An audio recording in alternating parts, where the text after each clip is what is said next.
সমদলৰ কথা শুনিলো। এই সমদলটো হৈছে আমাৰ যে ভোটদান কাৰ্যসূচী তাক সফল কৰিবলৈ এয়া নিৰ্বাচনী প্ৰচাৰ আৰু আপোনাক মোক সকলোকে এওঁলোকে ভোট দিবলৈ যাবলৈ কৈছে। আকৌ এওঁলোকে কল বুলি আমি ভোট দিম নে? নাই, নাযাওঁ। ঘৰতো মোৰ কাম কৰি আছে আৰু এই পাচলি নিবিকিলে ঘৰলৈ খাবলৈও নাই। মুঠতে ভোট দিবলৈ নাযাওঁ।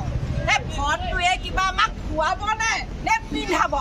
ভোট দিবলৈ কৈছে যে নাই, মুঠতে মই ভোট দিবলৈ নাযাওঁ। নাযাওঁ বুলিছো নহয়, নাযাওঁ। বয়স খৰচ হৈ গ'ল বোলো, উৎসৱ দিয়াৰ কোনো দৰকাৰ নাই। বুদ্ধি আমাৰ একো লাভ নহয়। আচলতে ৰ'বচোন বাইদেউ, আপোনালোকে কিহৰ বিষয়ে আলোচনা কৰি আছে? দেখা নাই জানো এই সমদলটোৱে আমাক ভোট দিবলৈ কৈছে। আমি কিয় দিম ভোট? আমাৰ কোনো দৰকাৰ নাই নহয় ভোট দিবলৈ। কোনোবা মন্ত্ৰীয়ে হওক, কোনোবা বোলো MLA হওক, তাত আমাৰ মূৰ ঘামোৱাৰ কোনো দৰকাৰ নাই। আমি গাঁৱৰ মানুহ, দুবেলা দুমুঠি কেনেদৰে খাব পাৰো তাৰ চিন্তাত আমাৰ দত নাই। মুঠতে কোনো কামেৰে আমি ভোট দিব যাব নোৱাৰো। কৈ দিছো বোলো, ভোট নিদিওঁ। আপোনালোকে ভুল বুজিছেনে? ভাৰতীয় নাগৰিক হিচাপে ভোটদান আমাৰ সাংবিধানিক অধিকাৰ। যিহে অধিকাৰ চধিকাৰৰ কথা কৈছে, এইবোৰ অধিকাৰ চধিকাৰ আমি নাজানো। নকব কোনো অধিকাৰ চধিকাৰ আমি নাজানো। আচলতে আপোনালোকে এই ভোটদান শব্দটোৰ মূল্যটোকে বুজা নাই। আচলতে আমি সেইকাৰণে আমি এই ভোটদান সম্পৰ্কে বুজাবলৈ আমি আজি ইয়াত সমবেত হৈছোঁ। আৰু এই ভোটদান আমাৰ কাৰ্যসূচী যাতে সফল হয় তাৰ কাৰণে আমাৰ এখন আমাৰ সজাগতা সভাৰ আয়োজন কৰিছোঁ। আৰু ইয়াত ভোটদানৰ বিষয়ে বুজাবলৈ চহৰৰ পৰা বাইদেউ এজনী আহিব আৰু তেখেতে আপোনালোকক ভোটদান কি বস্তু, এনে কিয় লাগতিয়াল, কেনেধৰণৰ বস্তু, এইবিলাক সকলোবিলাক বস্তু তেওঁ বাইদেউ আহি আমাৰ মাজত ভোটদান কৰিবলৈ বাইদেউ আহক। বাইদেউ নমস্কাৰ। বাইদেউ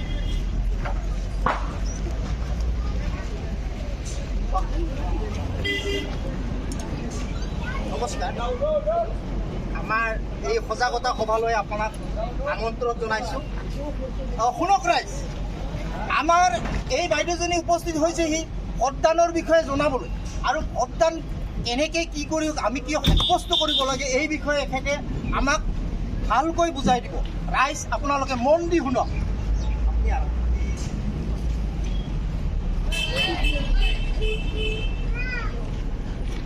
মোৰ শ্ৰদ্ধাৰ ৰাইজ, পোনপ্ৰথমে মই আপোনালোকলৈ ৰঙালী বিহুৰ শুভেচ্ছা জ্ঞাপন কৰিছোঁ।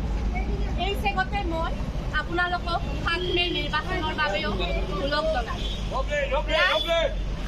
মই এক বিশেষ কামৰ বাবে ইয়াত উপস্থিত হৈছোঁ। সেয়েহে ৰাইজ, অকণমান ধৈৰ্য সহকাৰে যদি মোৰ কথাখিনি শুনে মই যথেষ্ট কৃতজ্ঞ হৈ ল'ম। ৰাইজ, আপোনালোকে কওকচোন, আমি বাৰু ভাৰতীয় নাগৰিক হয়নে নহয়? আমি যদি ভাৰতীয় নাগৰিক হয় তেন্তে আমাৰ নিশ্চয় কিছুমান দায়িত্ব আৰু কৰ্তব্য আছেনে ৰাইজ? আমি এখন দেশ চলাবলৈ এখন চৰকাৰৰ প্ৰয়োজন। ৰাইজ জানেনে আটাইতকৈ গুৰুত্বপূৰ্ণ কথাটো, এই চৰকাৰ বাছনিৰ দায়িত্বটো আছে প্ৰতিজন ভাৰতীয়ৰ হাতত। আৰু তেন্তে চাওকচোন আপোনালোকে, এনে এটা গুৰু দায়িত্ব আমাৰ হাতত অৰ্পণ কৰিছে আৰু এই গুৰু দায়িত্বটোৱে হৈছে ভাৰতীয় নাগৰিকৰ এক অধিকাৰ। আৰু আমি এই অধিকাৰটি সাব্যস্ত কৰিব লাগিব আমাৰ ভোটদানৰ জৰিয়তে।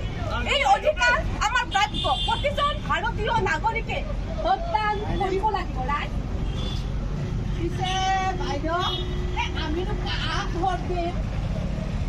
বহুত সুন্দৰ প্ৰশ্ন।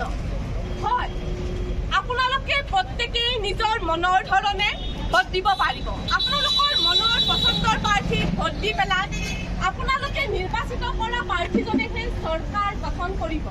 আপোনালোকে বুজিব পাৰিছেনে? আমি যদিও ভাবোঁ যে এটা ভোটৰ মূল্য নাই, কিন্তু প্ৰতিজন ব্যক্তিয়ে যদি আমি ভোট দি যাওঁ তেতিয়াহ'লে আমাৰ মনৰ পচন্দৰ প্ৰাৰ্থী নিৰ্বাচিত হৈ এখন আমি মনপচন্দৰ চৰকাৰ গঠন কৰিব পাৰিম। এয়া আমাৰ অধিকাৰ। সেয়েহে 7 মে' তাৰিখে পুৱা 7 বজাৰ পৰা সন্ধিয়া 5 বজালৈ আমি এখন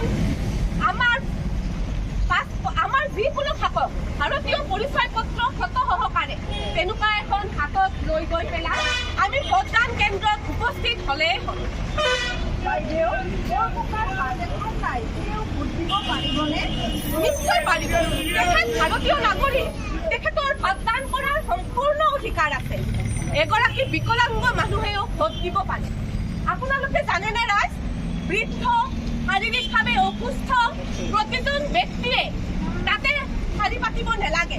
BLO আদিয়ে আহি পেলাই লৈ গৈ পেলাই তেখেতসকলক ভোটদানৰ ব্যৱস্থা কৰি দিব পাৰে এলাগীকৈ শাৰী পাতি। নতুবা ঘৰতো তেওঁলোকে কি কৰিব পাৰে, ভোট দিব পাৰে। আপোনালোকে চাওকচোন, এনেকুৱা সুন্দৰ ব্যৱস্থা থকাৰ পিছতো আমি জানো নিজৰ মনৰ পচন্দৰ প্ৰাৰ্থীক আমি নিৰ্বাচন নকৰি আমি জানো ভোট নিদিম ৰাইজ?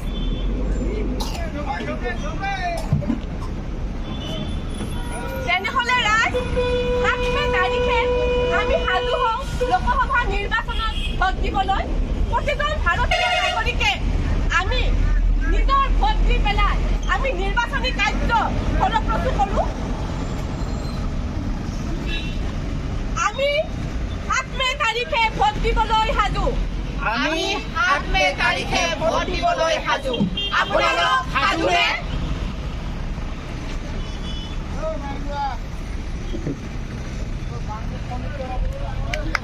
Thank you.